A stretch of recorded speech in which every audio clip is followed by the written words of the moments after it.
this build will only crit overpower on every single hit. The strongest build does not need to show off damage on training dummy. I will show you only Pit 90 plus footage and tormented bosses. The strongest build is here. Welcome to Goblin-Inc. I am Ace of Spades. This build was created by me and Sanctum. And before we get into the build, a quick word from our sponsor, the Crimson Market. Every month they're giving away a computer. You can join the raffle for the computer for free for the first month with the golden ticket. This month they're giving away a Starforge Azure Oni, and I think it's gonna be Vudijo or Rox giving it away this month. I'm not sure. You can see how it works here. The more you play Diablo 4, the more points you earn. You can also earn points by signing up and accumulate points with their loyalty program. Thank you for sponsoring this video. As you can see, it is an overpowered build. It plays with the Banish Lord Talisman. At 275 resources spent, you'll be blasting with a guaranteed overpower, and your critical strike will be dealing extra 60% damage. If you have watched me and Sanctum stream in the past few days, we might have been acting weird and collecting odd gear, like Banish Lord Talismans and Thibault's Will. And that was for this exact reason. We needed 275 resources to play this build. This build is now online, at least for me. Should be online very soon, or maybe tomorrow for Sanctum as well. Let's take a look at the various things and the various optimizations we have made and why. First of all, this build does not play armor. This build is armor capped thanks to Ra here, which will give us a 15% armor in combat, and that's gonna be plenty enough to cap our armor. Part of my armor is covered up by the War Tier 4 that I am in, and when we are in combat it will actually be capped. Do not worry about that. I am playing with 4 barrier gems on my gear. That is because our main source of defense is the Earthen Bulwark. This build scales a lot with overpower, which means it's scaling with maximum health. That's why we'll be running a lot of health on this gear. Maximum health is really good on the Banish Lord Talisman. And of course we also like to have max health if possible with Thibault's Will. Strongly, I suggest you to buy a Thibault's Will right now. For example, me, I'm already stacked with Thibault's Will in my inventory so that I can sell them to all the people that will try to play this build. For example, this one is probably gonna be worth... I'm probably gonna wait and sell it for 20 or 30 billions of gold. I only bought it for 300 millions today. So that's my plan, to be rich with this build.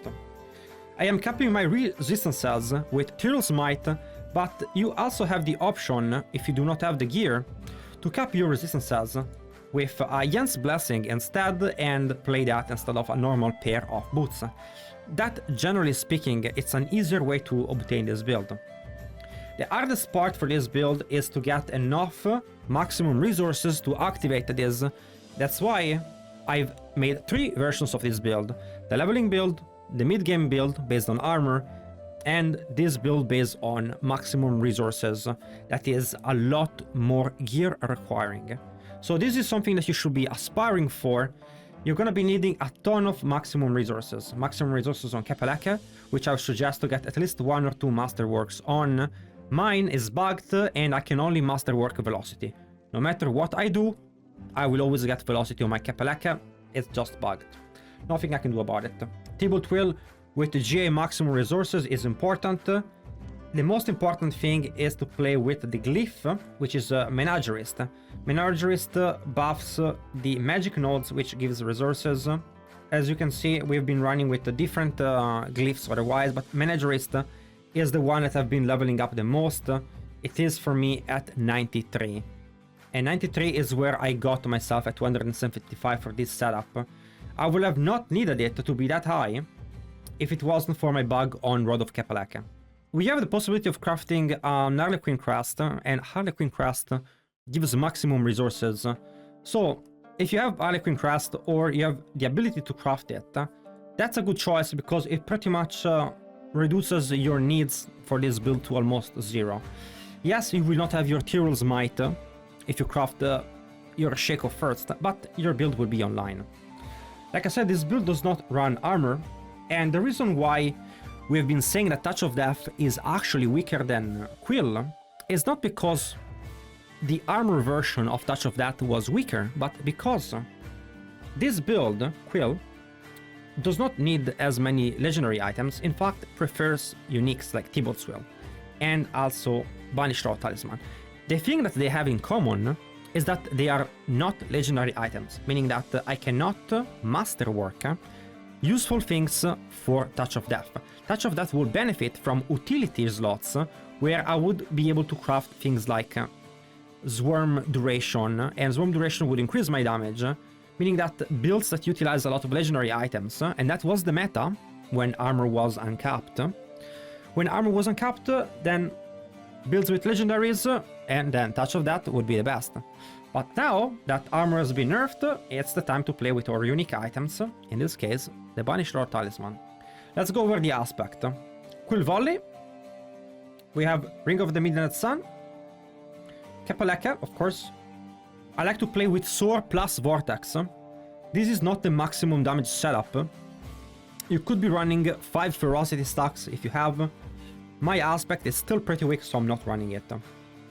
I like to have both Soar and Vortex in the same build, and the only way to do that comfortably is to run it as an aspect on your boots and losing some Ferocity stacks. It is a little bit less damage, but in my opinion, the quality of life is worth it. And the build is still blasting, even in high content. Thibaut Will, maximum resources being the most important stat on it. Then we have Moonrise. Alternatively, if you have capped move speed, better than Moonrise will be block. So, block increasing your damage is better, and you do bigger numbers, but I like the attack speed and the move speed, personally.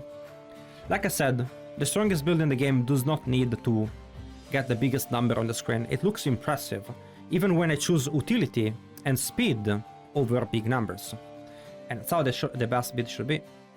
Using Tyrell's Might for capping all those resistances easily, and just throw my skulls on my jewels and will be capped both armor and resistances. Like I said, in alternative you can run Yen's Blessing and a legendary chest, and you can run Soar Vortex on that one.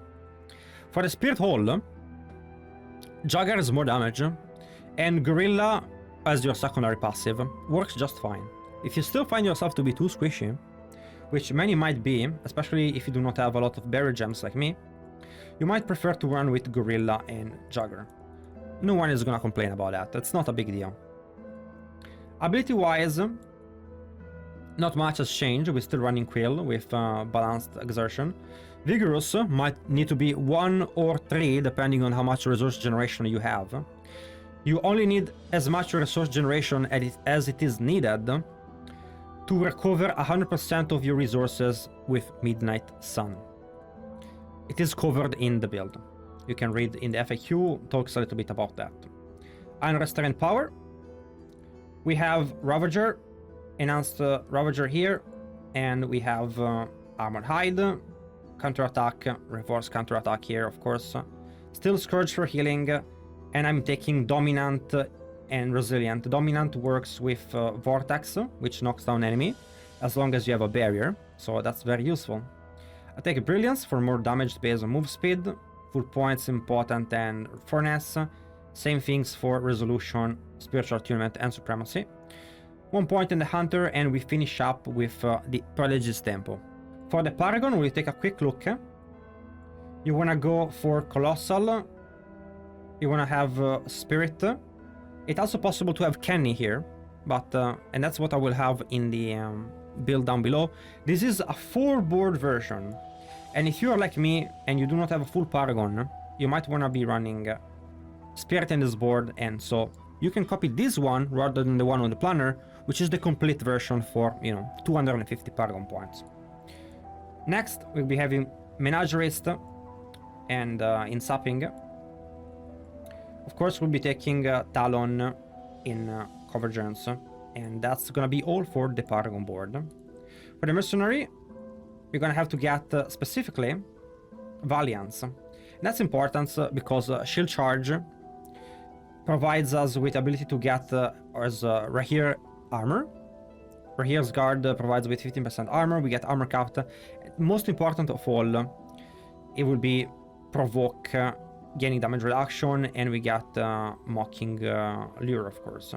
Talking a little bit about this shield charge. Right here, bashing enemies with a tower shield does physical damage and fortifies you for 5% of your maximum life.